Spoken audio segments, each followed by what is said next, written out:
welcome everybody listening. Can we start maybe with the name of the podcast, or what the podcast will be about, or what people might be expect from it? Because with the title, it's Magnetic Masculinity Podcast. And we will get into all of this, magnetic masculinity, why men, coaching, in the next episode. But with this one, I think we can introduce people with what they can expect from the podcast. And then I would want to get a bit more into your story so they can get an idea of who are you, what's your background, where you're coming from, how did you get to where you are today? Yeah, that's great. So the Magnetic Masculinity Podcast is basically a tool to help people navigate how they can evolve or become evolutionary masters. It's basically everything you need to know to get from where you are to anywhere you want to be using practical tools. It's also a movement. I wanted to start the Magnetic Masculinity Movement to sort of counter or offer a different perspective to the common toxic masculinity narrative in culture, because I really think that we as humanity are evolving out of the emotional dark ages, and that means men, women, non-binary humans, anybody anywhere on that spectrum. And I think it's less helpful to scapegoat and blame men than it is to help and support and acknowledge that men suffer too, and that we have basically cut off men's emotional legs in childhood. Then we put them out in the world and put them in positions and put them in relationships, and we look at them and say, well, why can't you walk up the stairs? What's wrong with you? So I think we've done a disservice to men and the divine masculine historically in how we've raised them, how we've set them up for success in life. So while I'm all for the rise of the feminine and equality and gender acceptance, I just don't think that any of that has to be at the expense of men. And so yeah, one of my goals is to help 1 million men by launching the Magnetic Masculinity Movement. I've worked with men for many years as a life strategist and coach. And over the years, I noticed so many patterns emerging of things that men were telling me. And I mean, high-performing men. I've worked with CEOs, PhDs, millionaires, and they all confess things to me that they're struggling with, and they all think they're the only ones that feel that way. So yeah, that's a little bit about what I do. How did you get to this realization? Because I think we do see a big rise in feminine power and empowerment, but I don't think it's as, I don't want to say popular, but maybe as common to empower men or maybe give them support. What was it that maybe gave you that awareness of shifting it more towards helping men? Part of it, I think there's a couple of answers to that. Part of it was just sort of watching people as I was growing up and studying people and watching interactions between men and women. I'm neurodivergent. I have a form of autism called Asperger's, which is the same type Elon Musk has. I also have ADD, ADHD combined type. So I was a little bit socially unusual in childhood. And instead of electronics or computers or any other special interest, my special interest since I was a child has been human behavior. And I'm also very empathic, so I could see that things weren't working. I could feel other people's sort of pain and suffering. So I guess I didn't naturally understand human beings very well. I felt like an alien living on this planet thinking, why are people doing these things? They're so illogical. Why are they hurting each other? So I guess I was intrinsically incentivized to sort of figure out what's going on. And when I started coaching, I was getting a lot of referrals for men. And it just sort of helped me be aware of how underserved they are, and also ways that I had negatively impacted men in my own life and failed and made mistakes in relationships. yeah, and I think also I've always gotten along really well with men. I sort of have a very logical mind, and I like no nonsense, get to the point. I'm very direct. And yeah, I just relate really well to men. So it was sort of a natural process. Okay. Now I want to, as you were speaking about you growing up,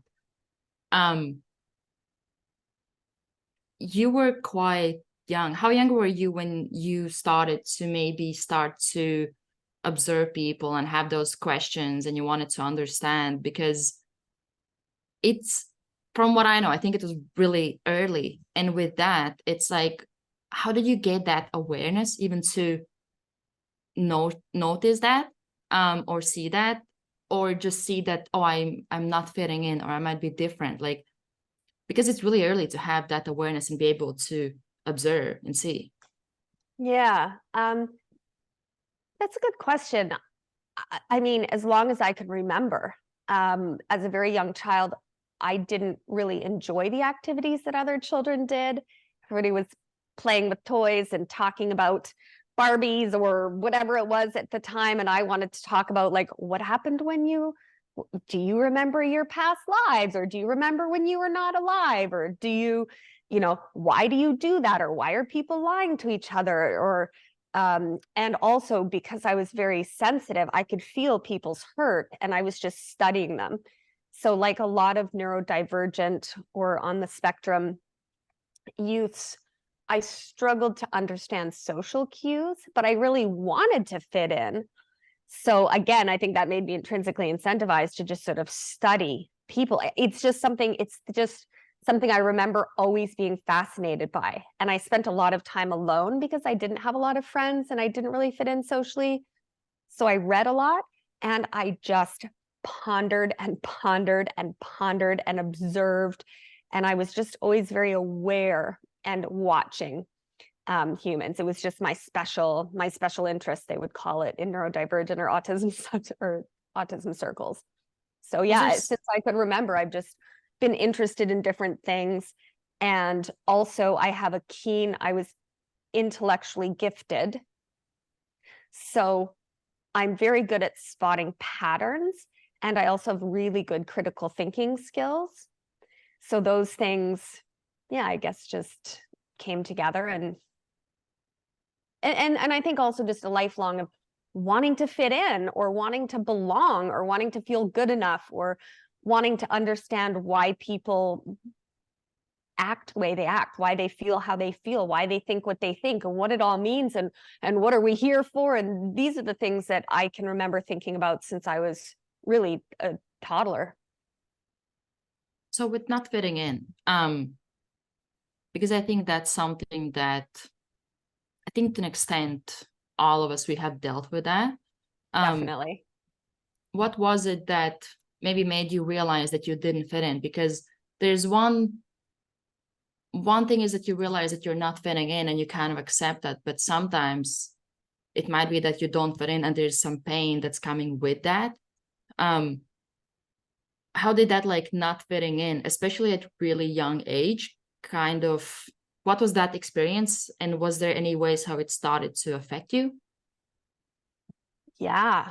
I think fortunately, when I was really young, I was initially maybe oblivious to it to some degree. My mother said she remembered watching me in the playground, and I would follow certain kids around, and they would push me away or be like, get out of here, we don't want to play with you. And I would seem sort of oblivious to it, and I'd be like, that's my best friend. And then there'd be other kids that really wanted to play with me, and I would seem sort of oblivious to that. In nursery school, I was so overwhelmed by what the other children were doing, how many noises there was, how many lights there was. I remember I would just sit down and scream for my mother. And eventually my mother placed me with the nursery school director, who was amazing, said, let her come hang out with me. And usually a day or two of hanging out with me gets the kids, bored out of their minds and back into the herd sort of thing. But after a week or two, she was like, I don't know, she's happy to just follow me around and ask questions about how the business is run and do paperwork with me and go to the bank with me. So I always really liked adults. I always really understood them. And then as school progressed, in younger grades, I remember, because I was so far ahead of my grades, they even wanted me to skip grades. My mom said, I don't think it's a good idea. There's something unusual about her socially, and I think she'll get eaten alive. So I would often get bullied. And really just, I would think people were my friends, but really they did not like me. And in hindsight, I think I just didn't talk about the things that they were interested in. And I really wasn't interested in the things they did talk about.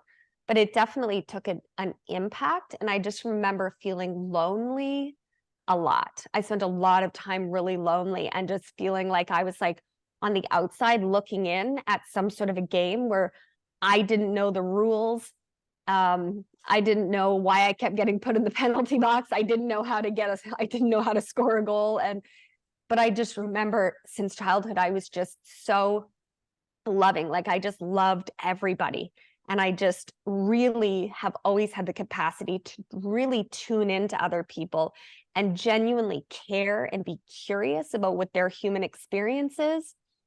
And definitely I spent a lot more time with the boys than the girls. I fit in a lot better with them. I was more interested in what they were interested in. And there seemed to be less social or emotional subplots going on. Mm-hmm. So it made relating a little easier. But I do recall, I had a lot of pain, a lot of loneliness, a lot of anxiety, a lot of depression.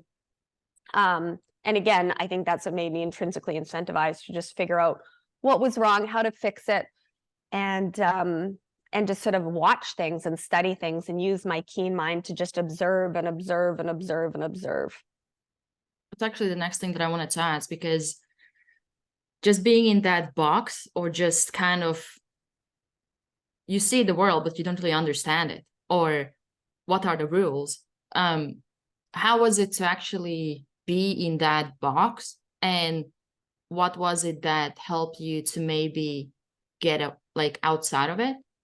Because one thing is to sit there, and I think it even can get to a place where you literally start to feel like hopeless, especially when you don't know the rules, you don't know the answers. What was it that helped you even to start to take those steps, whatever the steps were initially? That's a great question. I think probably there's a couple of answers, as I often say. And I think one of them is that, as we know, and I talk about a lot in my coaching, love and belonging is the number one biological need of the human species above all else. So loneliness is that absence of our number one need, and that's why it's so excruciatingly painful. So I think that pain itself can become a motivator, as well as, I don't know whether it's nature or nurture or what it is, but I've always been a sort of glass half full type person. And I noticed that when I fell into victimhood and isolation, it felt worse than if I just kept putting myself out there. I also learned a lot of masking strategies so that I could, quote unquote, fit in. Now, sometimes that sort of comes at the expense of your own authentic alignment, which is suboptimal. But I think I think that desire to fit in and enjoy, as well as my love for humanity, I just have always really had a lot of love and compassion for others. And I just have a desire to have fun. Like, I just want to have fun. And I've always naturally kind of not confused who somebody is with their behaviors. So I didn't really hold grudges against people that were unkind to me. I did go through a couple of years of really severe bullying. That was quite awful. And then I did withdrawal temporarily. But that felt worse. So yeah, I guess I've always just been a pick yourself up and keep kind of trying. Does that make sense, or does that answer your question? Yeah, even with this,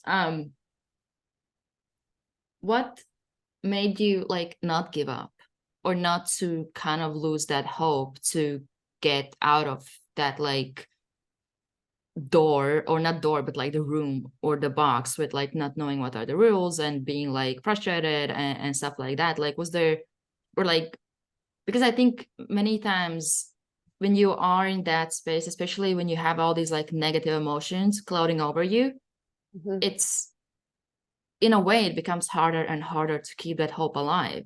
So like, what was it? Because you, as you were speaking, I was thinking, it doesn't seem like you have a tendency to give up.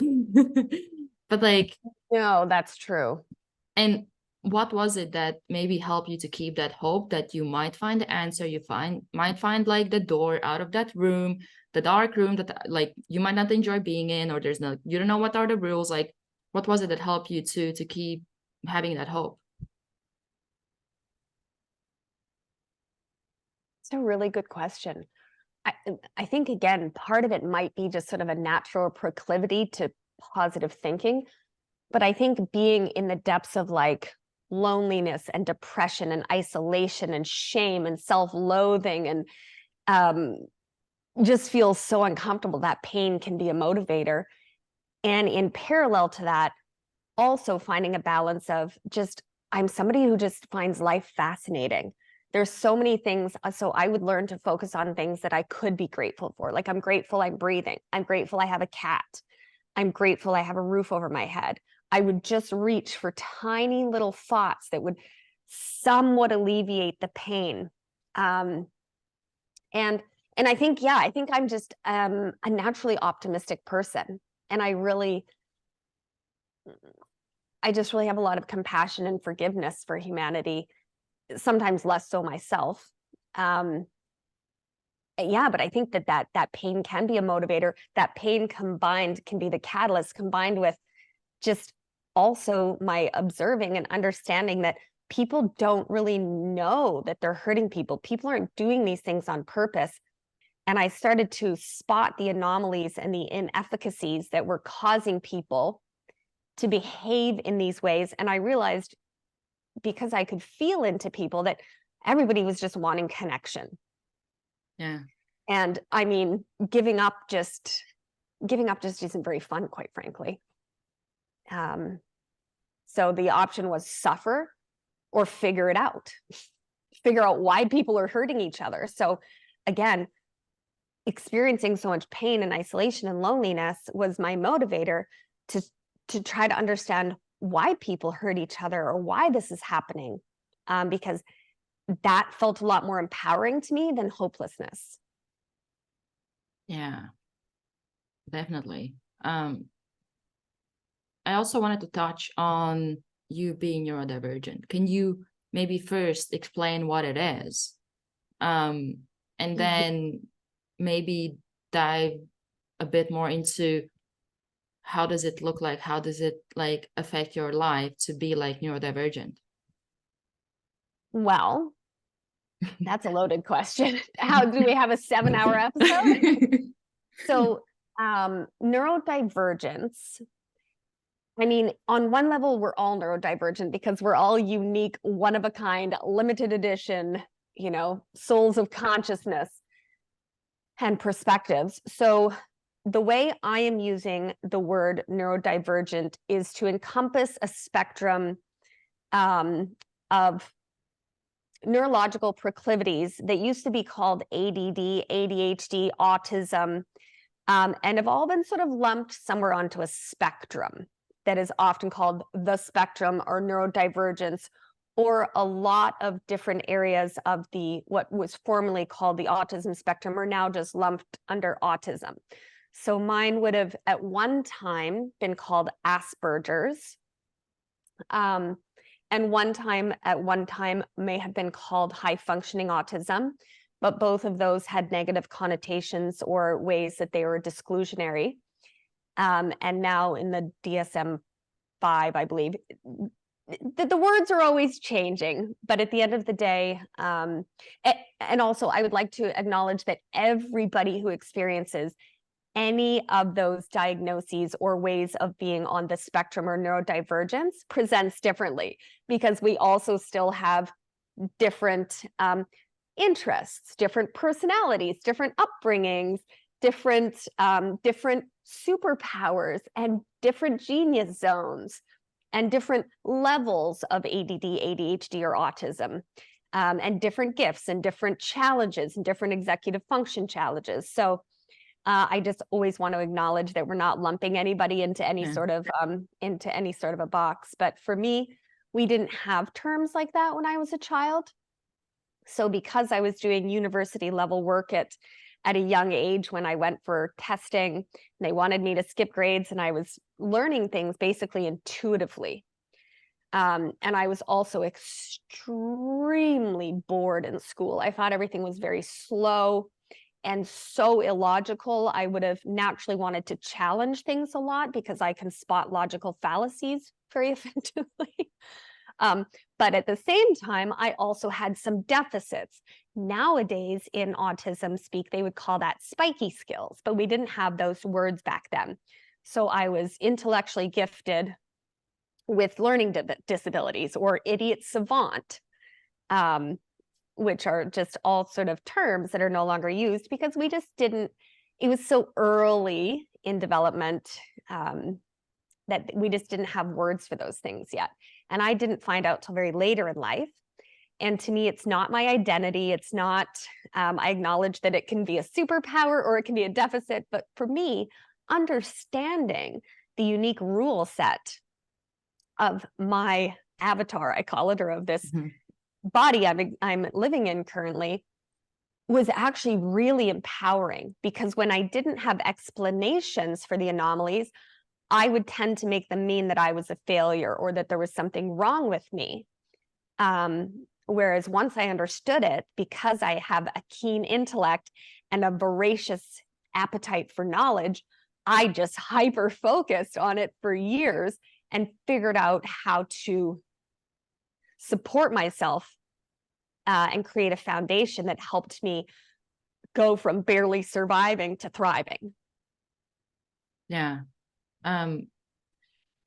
It's interesting because for me, whenever I have conversations with people who might be neurodivergent, I find it interesting just to understand how they think, how they operate, because as you said, it's different for everybody. And even how was it just to realize or get that understanding of, I don't know, maybe growing up, you would think like, what's wrong with me, you know? But then when you get that answer, it's, how was that? Was it like helpful that you actually now understand, even like what you said, that you kind of stopped giving meaning to some of the things that might be perceived as like deficiencies, or you would like, even like myself, there's several things that, well, I was blind to some of my like superpowers. I'm not like neurodivergent as much as I know. But even some of the things that I would just be, I wouldn't understand why I am the way I am, and I would just beat myself up for it, or make it like, which is something that you pointed out to me, that I would make it mean something about me. Yeah. And how was it for you to get to the point where you actually started to understand to some extent why you were the way you were? Yeah, it was like I said, it was a game changer for me. And a lot of people have had different experiences. So I honor whatever anybody's experience is. For me, it was a relief. And it was just understanding, because I care more about accurate information than I do validating my ego. Or I had worked so much on shame by then that I was like, oh, this makes so much sense. Thank goodness. Now I know what I don't know. And yes, so I didn't have to make those things mean anything. And also I had an explanation so that other people could understand some of my I could help other people understand some of my behaviors without using them as an excuse for poor behavior. But it helped me have, I would say it helped me have more self-compassion, and it helped give me a language to help other people understand why my behaviors might appear odd, either because I'm clearly reasonably intelligent, but that doesn't mean that I can fill out a paperwork, I can fill out a form effectively. Or you, having worked with me for a long time now, you know that when we're talking, I am full of ideas. I am like, my critical thinking is impeccable. I'm a visionary. But then when I try to break things down into small chunks, I can sometimes become paralyzed by it. So instead of making that mean that I'm stupid, or making it mean that I'm not trying, or making it mean something's wrong with me, it allows me to have self-compassion, and it allows me to have that language to explain to other people, hey, this might be confusing, which is valid.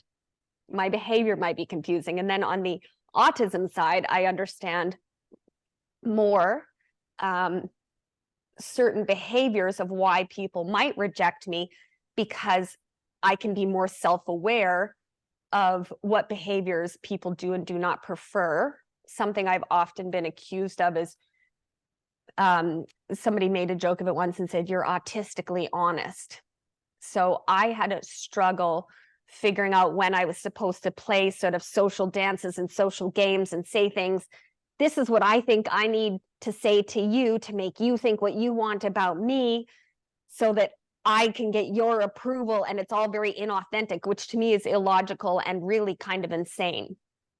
But if people say, you know, oh, I can't believe my partner is doing X, Y, and Z, what they might want me to do is say, ah, that sucks, instead of, well, what do you think your role in that is? Or what do you think they feel? Or, or how do I look in this? Not very good. I think it's very unflattering, and you might look a little chubby in that. Then, is learning what I'm supposed to say when, or just giving myself permission to be authentic. Yeah. But also ask people, what is it that you want or expect from me right now? Yeah, it's interesting because I think it can be really big superpower, especially I think nowadays a lot of times we tend to tiptoe around the problem without actually addressing it. And part of it is being afraid to hurt the other person. But yes, one of the things that I understood from one of my friends who would call me out a lot, and not in the nicest ways, was, or what I would think are not the nicest ways, was that actually telling something to somebody that they need to hear it's kind of the most selfless thing you can do, because you get nothing from it. They might hate you for it, they might block you, they might do whatever. But you do that because as long as the intention is to help them, not to like hurt them. But I think it's something that so many of us nowadays are kind of afraid to confront people or address certain things. And it's quite refreshing to know that there's people like you out there who are doing that, or who are able to do that, and you're not doing it without compassion, which I think as long as anybody calls out anybody on anything, as long as it's coming from the good place, I feel like we all need to have those people in our lives. And I didn't know I needed those people until I got to the place where I started to get them. And initially I was like, ouch. But then I started to see how powerful it actually is to have those people, because they literally care about you enough to tell you things that they don't know how you will react, and if you will want to talk to them again.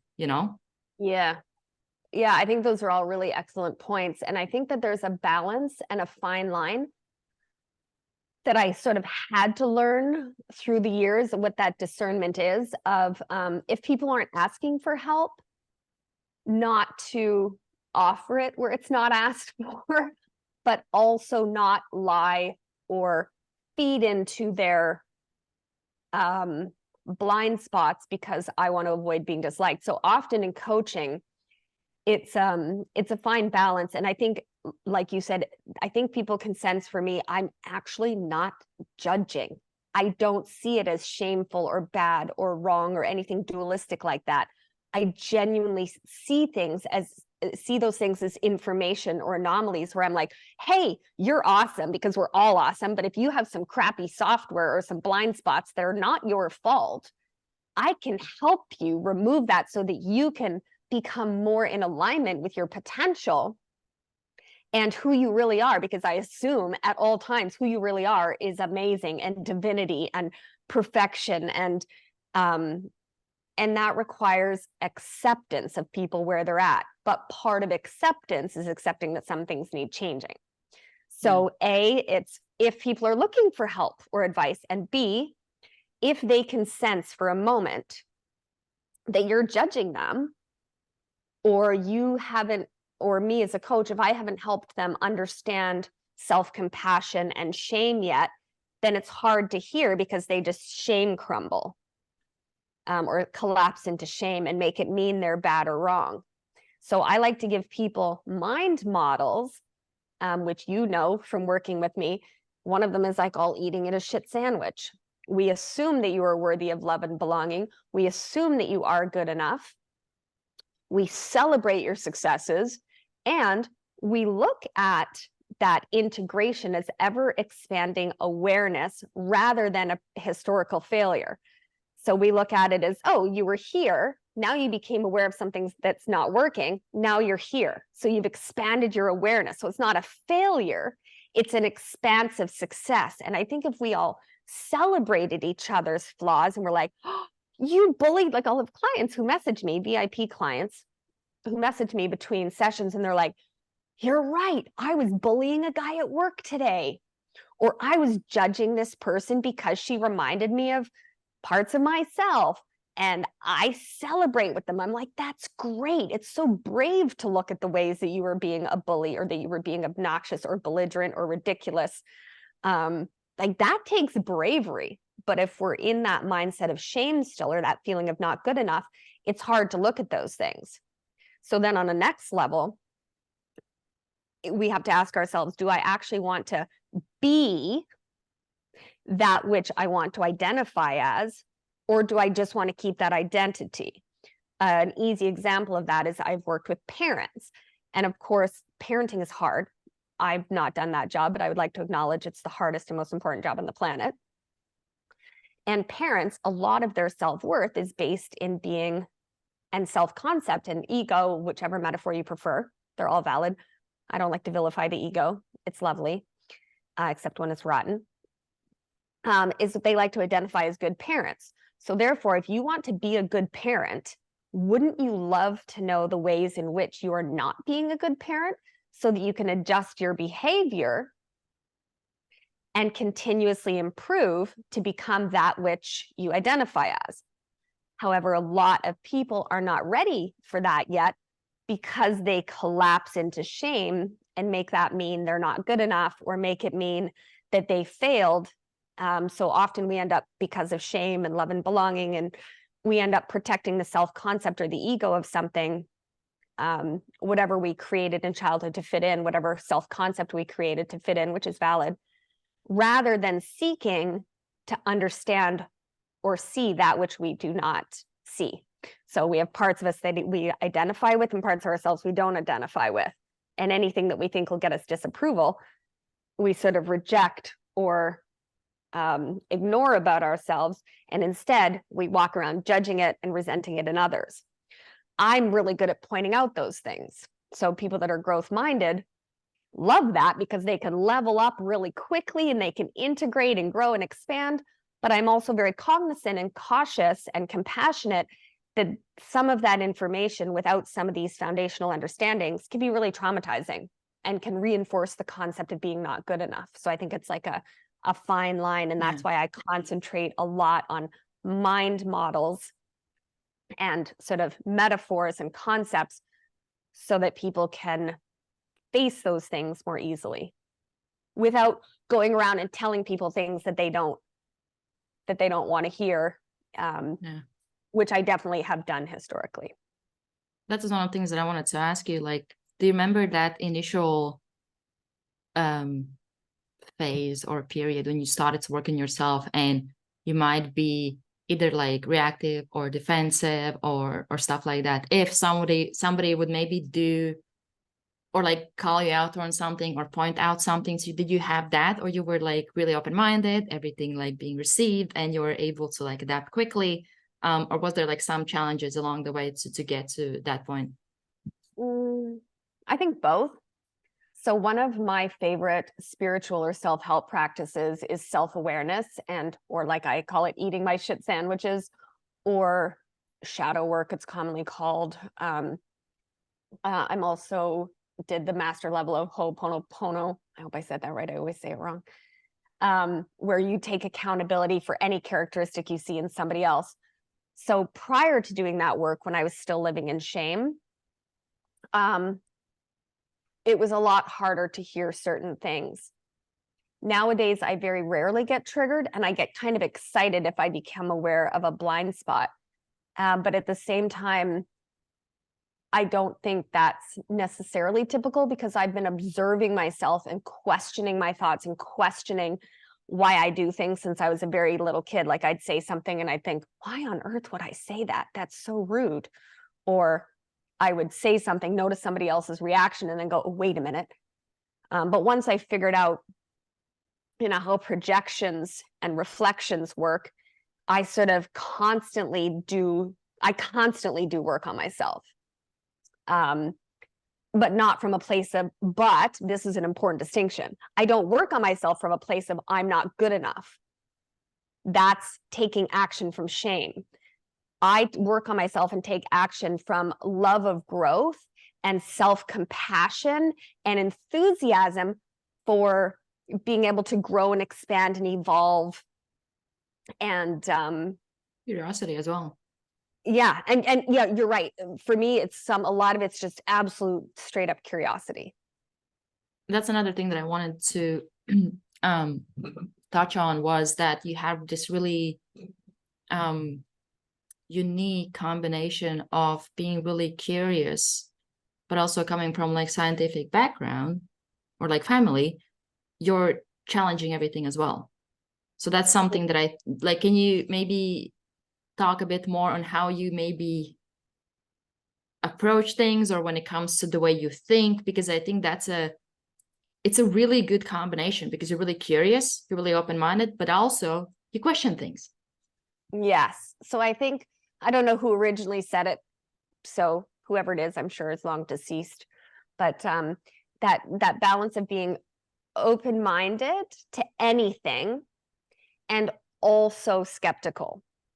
And I was grateful to be born into a family full of amazing people. A lot of them were very science, medical, engineering, nursing, doctors, things that we grew up with a keen understanding of science and logic. However, I was also born remembering non-physical incarnations. I was very psychic, like a lot of autistic kids. I was very psychic. I learned physics and things intuitively. I learned how to read intuitively. I could see auras. I very quickly understood that how we perceive reality was not complete, or we knew one piece of a much larger puzzle. I think I was always questioning consciousness, questioning models for reality, questioning who we are, why we're here, what it all means, because I could see that the way I saw and perceived the world and things that I undeniably experienced, even tested in myself, because I would even be skeptical about myself. Did that happen? Did I go out of my body? That doesn't seem logical. But then also looking at what we were taught as logical in science and being like, I think a lot of this doesn't make sense. I think we're missing a lot of things, again, because we're so identified with the ego being right. So I think I walk very well in both worlds of what people might call mysticism or spirituality, as well as science and logic. And I don't poo-poo either of them. And anytime I get really triggered, I think something is impossible, I really challenge myself. I'm constantly changing my mind about certain topics. I try to stay very flexible in my thinking. And when I download or perceive information or connect dots or observe something for long enough, I seek out, like, what does science think? What does spirituality think? What are historical beliefs? And then I try to connect the dots. and figure out, are they saying the same thing using different metaphors? What about these old models makes sense? What should we move forward with? What should we leave behind? So yeah, I am naturally curious. So I just look at things from a lot of different perspectives, and I try to not grab onto certain perspectives as absolute truth. And I really do try to challenge myself and become aware of my own biases, my own preferences, and my own perceptual filters. Because at the end of the day, I care more about results and accurate information than I do being right or validating my ego or anything like that. So speaking on this, I think that makes me think about identity, because I think a lot of times we kind of attach our identity to something that's kind of set in stone, whether it's like belief or something that we think it's true. And it can also be not only perspective on the world, but also perspectives on us. Because you're so open-minded and in a way always changing not only your perspectives, but also yourself by changing those perspectives. How do you maybe like not lose yourself?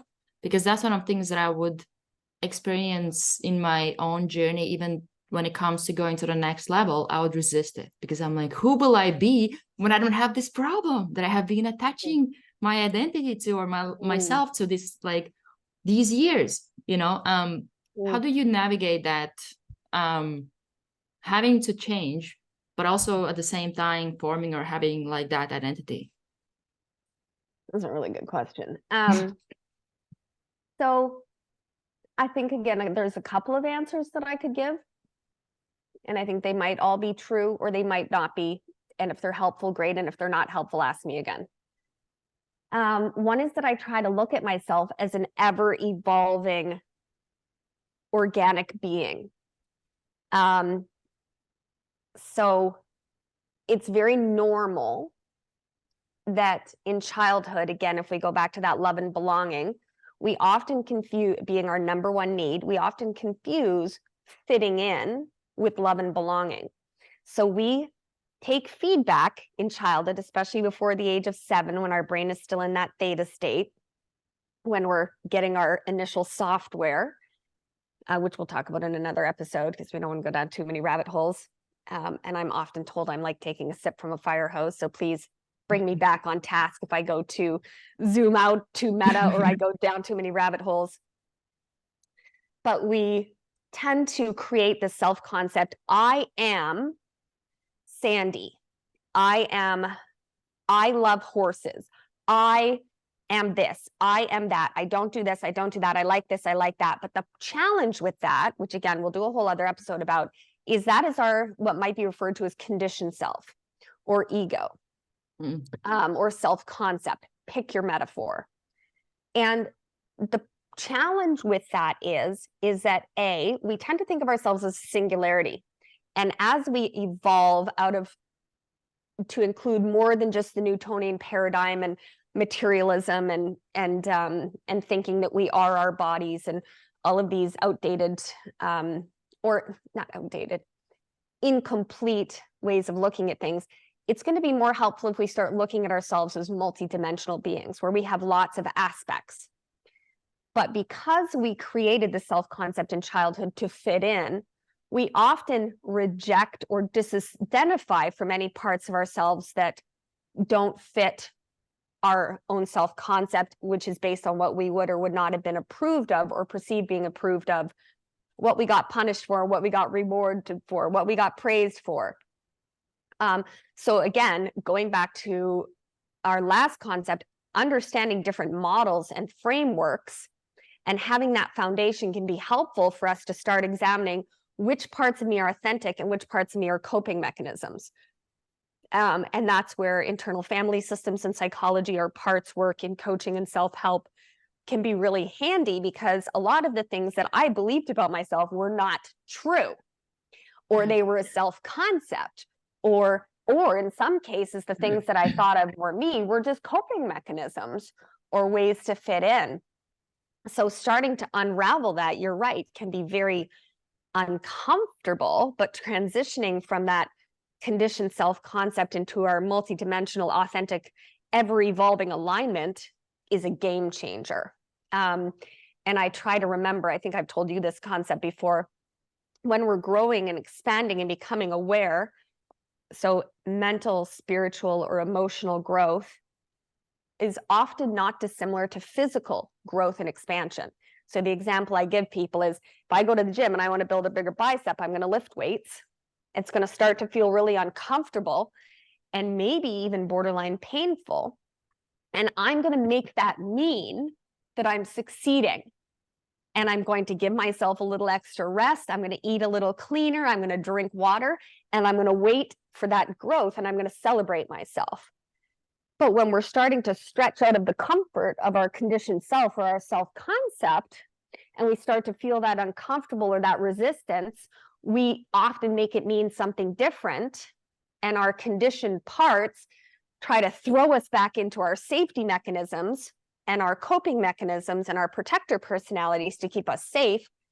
And if we don't understand how that works and what that discomfort means, then it can often prevent us from expanding and continually evolving and looking at different parts of ourselves. And I think this is where it's really helpful to have somebody to help you navigate that, because a lot of times we don't know what we don't know, or we don't know how to deal with things that we don't really know how to deal with. And with this, maybe as we finish off, can you maybe share a bit more how you even got into coaching? Sure. I think it was just sort of inevitable. On one level, it's something I've sort of been interested in my whole life. But also transitioning from like a lot of pain and suffering and struggle and dissatisfaction with life and feeling lonely and misunderstood and like there's something missing and I don't know what it is and I need it, or feeling like I'm abandoning myself or feeling that pain of shame, gave me a lot of empathy as to how other people feel, and I don't want other people to suffer. Also, every human being is unique. So it keeps me mentally stimulated because I genuinely don't judge where somebody is. I'm just fascinated by them, and I really want to see them succeed because that's how I succeed, whatever success looks like to them. So I also had a few major health setbacks that gave me a lot of time to sit and go back to states of pondering. So my whole life, I have been learning. I have taken certification after certification. I've studied, impacting leaders, neurolinguistic programming, hypnotherapy, breathwork, meditation. I've been doing breathwork and meditation since I was 5 years old. Like I've said to you before, I've been studying human behavior since I was 4 years old to survive. And I have a voracious appetite for knowledge. I learn constantly. I don't watch a lot of TV. I've never had children. I don't choose to do with my time the same things that a lot of people do. I don't hang out with a lot of people. I used to, but I do spend a lot of time just learning and thinking and pondering. And then I felt like over decades of that, I've accumulated so many different tools and so many different modalities and so many different concepts and metaphors and frameworks that it would be just helpful to share that with other people. And it's really just, if I had $8 billion in my bank account, I would do exactly what I was doing right now. I would just pay other people to do more supportive roles so that I could scale more quickly and help more people, and hire more people to compensate for some of my deficits. I think it's really a powerful place to come from because you know how it is to be in that deep pain. So it's even like knowing that you have all the tools that are pretty much out there to help somebody to navigate that or get, not like get out of it, as it's like negative. Empower them, teach them to teach. I like to call it evolutionary mastery. Learn the tools that work for each person as a unique individual, because everyone's different, and give them the mind models and metaphors and tools and processes to navigate their evolutionary journey with mastery, alignment, confidence, clarity, self-compassion, self-awareness. And because I work with a lot of high performers, something I often say is help them bridge the gap between achievement or accomplishment and fulfillment. Because I do work with a lot of people that people can look at from the outside and say, they're amazing, they've got it all, they've done it all, their life is perfect, but inside they're suffering. They feel disconnected, they know something is missing, they don't know what it is. They might struggle with relationships, or they might struggle with strong inner critics. They want to develop emotional mastery, or just reach whatever that next level is because they're growth minded like I am. And that's really who I specialize with. And a lot of the times it turns out they are also neurodivergent. So that's, yeah. And then by me spending years or decades really creating these different models and ways of thinking help me help my clients, as well as just me being able to see what they can't see, because I can identify these patterns and I don't judge them. And I often just find ways I've done it. I'm like, oh yeah, you know, they're blocking, they're shoving people away and not letting people in to love them. I've done that. Why did I do that? And then I think about it and reverse engineer it. And so I think all of those things together just have helped me provide people the quick, effective results that I'm known for and that you yourself have experienced. I love this. And I feel like this first episode is like a warm-up for all the goodies that are coming, because I can see how even just hearing these conversations, there's a lot of value there and a lot of benefits that anybody listening can get from it. Even now, like just talking to you, I'm like, oh, I'm learning a lot. Right. So yeah, I see that this will be really fun. I'm already enjoying this. Is there anything that you want to add before we go? No, that's great. Thank you so much for doing this with me. For those of you that haven't met the amazing Austra, we have worked together in various capacities. She is excellent at helping compensate for some of my executive function challenges. And she's also one of the most brilliant interviewers I've ever met, and one of the most authentic, genuine, wanting to work on herself people I've come across. And I think you're brilliant. And Thank you. I wouldn't be doing this without you. So I appreciate you. And I think it's going to be a lot of fun. And you are good at challenging me, pulling information out of me, keeping me on track. And you are very tuned into self-help and coaching, and an avid consumer of those things yourself. So, yeah. Thank you. That's all great. Well, thank you everybody for listening, and we will see you in the next episode. Also, if you have any questions, most likely we will add some kind of form or somewhere where you can reach and ask questions or leave any comments. Yeah, I would love to answer questions. Yeah, we would love to have your feedback, your questions, and yeah, if we get enough of those, we can do Q&As, or at the end of the episode we can start to do Q&As. So because we do this for you, you know, so give us the feedback and reach out if there's any questions or anything like that. But yeah, thank you for listening. And anybody that wants to also, I'd like to mention, is welcome to book. For now, while we're launching this, I'm offering free strategy sessions where we map out your unique magnetic masculinity blueprint using a workbook that I've created over the years. And my goal in that 1 hour time slot is to provide as much value as possible, whether we decide to work together and we decide we're a good fit or not.